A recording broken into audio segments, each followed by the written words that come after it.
the reason why I want to talk about this interplane spacing, because that you remember I started talking about cell edge at the beginning of this lecture. Because oftentimes when you are talking about the interplane spacing for the cell edge, this spacing is changing until, of course, you reach deep into the bulk, maybe 2 or 3 layers. Then this deep spacing will no longer change. At that point, you don't have the cell edge anymore. You would have the bulk. You have reached the bulk. So by measuring this D spacing, you would actually can define what is a cell edge. Okay. And what I like to point out, for example, is that this spacing can either be smaller than the bulk spacing or bigger. In the case of smaller, people would call this surface contraction. In other words, your layer compress with respect to the bulk spacing. Or you can be bigger. That would be called surface expansion because again, this is due to simply termination of your plane or your crystal at this plane, and you have this effect of expansion or contraction. One of the surface reconstruction phenomena, so-called surface reconstruction phenomena. Now, let's look at, for example, the 1, 1, 0 plane, right? This one, right? And again, I want to calculate the density, right? What is the surface density? In this case, I let you confirm this. I just give you the number. It's 1.4 divided by a squared. And I also want you to confirm this. The D spacing is 0.358. Okay?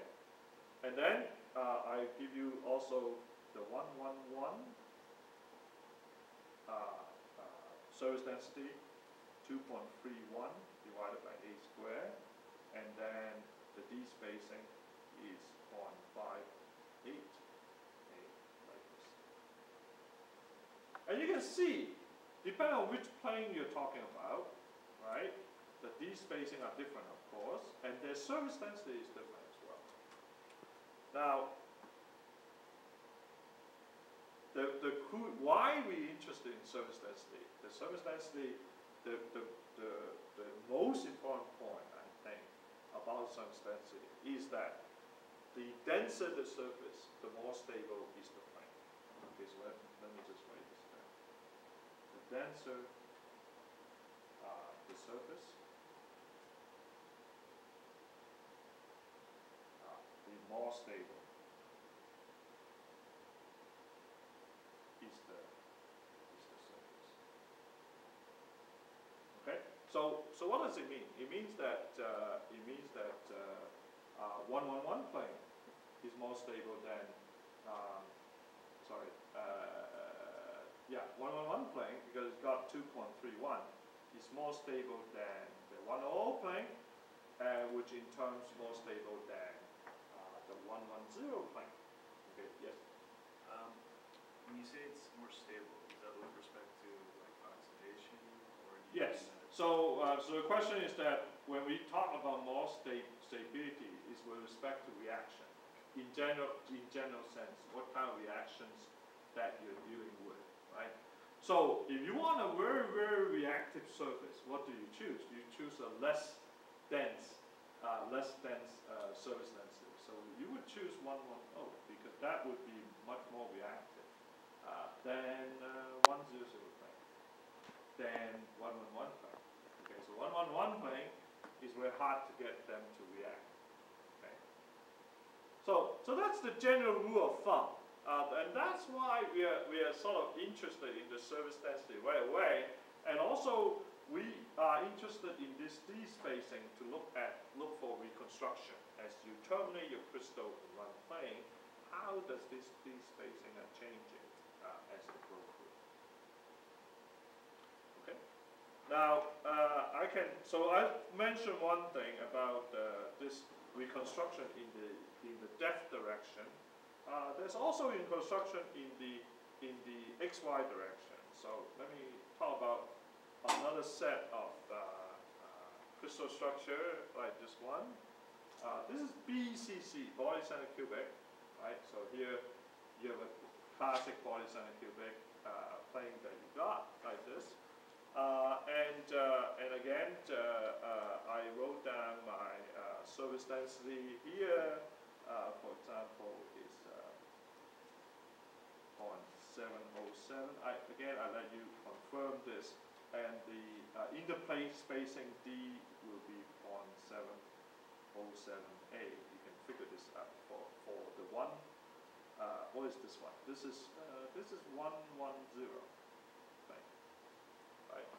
The one in red is 110. And then of course I can write down this one, which is the surface density is 0.408 A squared. I let you figure out what the interplane spacing is, and this is 0.8 squared, like that. And this is my 2, 1, 0, and 1, 1, 0 plane. Okay? So these are the highlighted plane that I have, and what I want to mention here is that if you so this is my crystal. It's a cubic body center cubic crystal.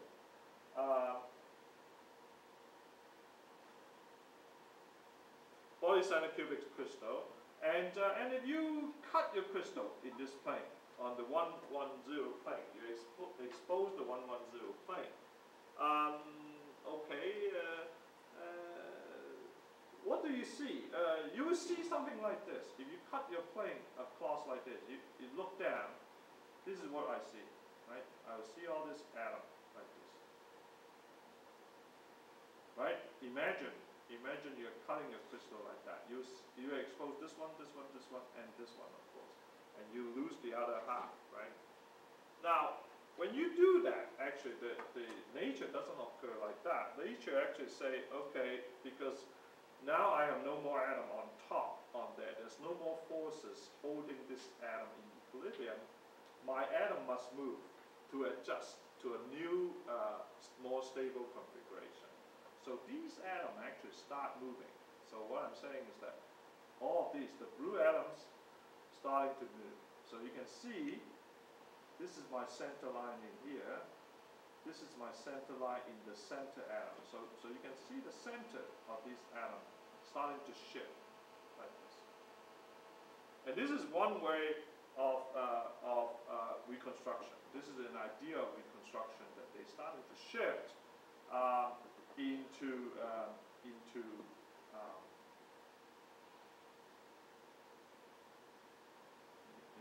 yeah, so they're starting to shift, rearrange on the XY direction in order to adjust for this termination. And this